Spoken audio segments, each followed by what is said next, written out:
So with the Dallas Mavericks being a team that needs another scorer beside Luka Doncic and Christian Wood, I have three guys here that the Dallas Mavericks could target by the trade deadline. And why they would do this, I mean, all three of these guys, in my eyes, I think they can definitely improve the Dallas Mavericks roster. And with, any of these guys, I feel like the roster gets a lot better than what it is right now. So we'll get into it right now. Starting off with Emmanuel Quickly. Over the season, 12 points per game, 4 rebounds, and around 3 assists.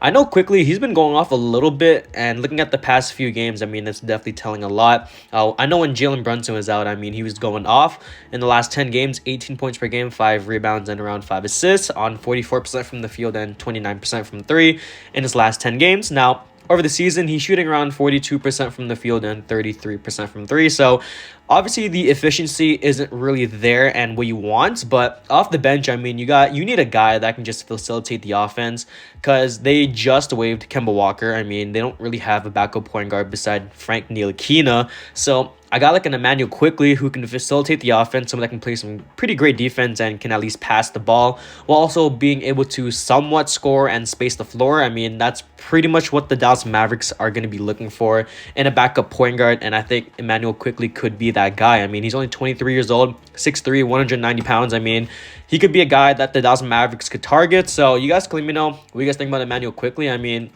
the reason I see this guy coming to the Dallas Mavericks is because, I got like a Cam Reddish who is the second guy here, and we're going to talk about here pretty quickly. They were willing to give up quickly to get rid of Cam Reddish, which is something that is possible for the Dallas Mavericks. I mean, they don't really have a lot of assets in terms of first-round picks and, players. But, I mean, in some way, they can get Quickly and Reddish on the team for a pretty cheap price. So, I don't know. I mean, Quickly and Reddish on the team together would actually be a lot more... I would say a lot more impressive for the roster. I mean, give them Cam Reddish on the Dallas Mavericks. I mean, he slots into the 3 or the 4 and have Emmanuel Quickly as the 6th man. I mean, the Dallas Mavericks could look more like a complete team. So, secondly, we got Cam Reddish here, averaging 8 points and 1 rebound with 1 assist. He got shut down, I want to say, a couple months ago before... Yeah, he got shut down a couple months ago. So, only played in 20 games, and he's only averaged 22 minutes per game and shoots around 45% from the field and 30% from 3. So, yeah, I mean, Cam Reddish, the thing about Reddish is that he's always had a lot of potential to become a good two-way player, and I think everyone has seen that. The problem is he hasn't really found a place to stay in the league. I mean, with the Atlanta Hawks, they already had DeAndre Hunter, and they now have AJ Griffin, they have John Collins, they have DeJounte Murray now, so he didn't really fit in with the Atlanta Hawks and, going to the New York Knicks.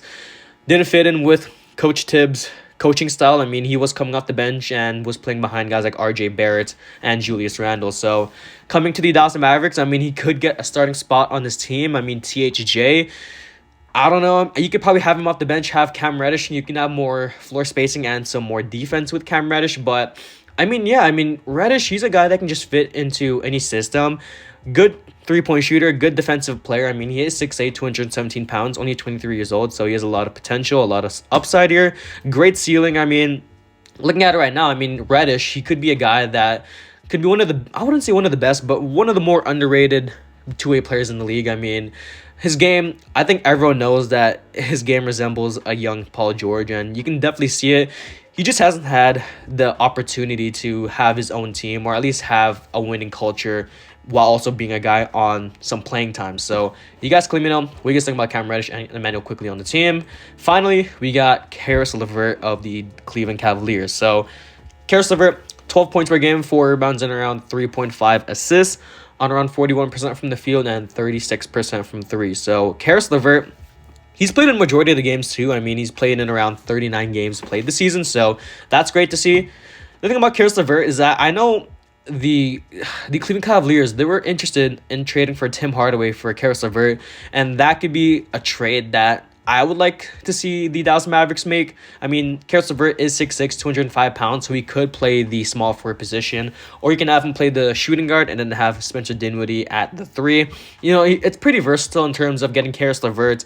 You can even have him off the bench and have him run as like a 6-man, which I would say is pretty cool too. So, yeah, I mean, LeVert, he can handle the ball. I mean, he can shoot the ball pretty well too at around 36% from the 3. So, yeah, I mean, Karis LeVert would be a pretty great addition for this team. And, exchanging him for Tim Hardaway Jr., who's on a pretty horrible contract and is playing not to the best of his abilities right now, definitely could be a win trade for the Dallas Mavericks. I mean, even for the Cleveland Cavaliers, they get a floor spacer in Tim Hardaway at the 3, and they basically just fill in the small forward position that they've been looking for a while now. So, yeah, the Dallas Mavericks now, they are 24-19 before playing the Portland Trailblazers.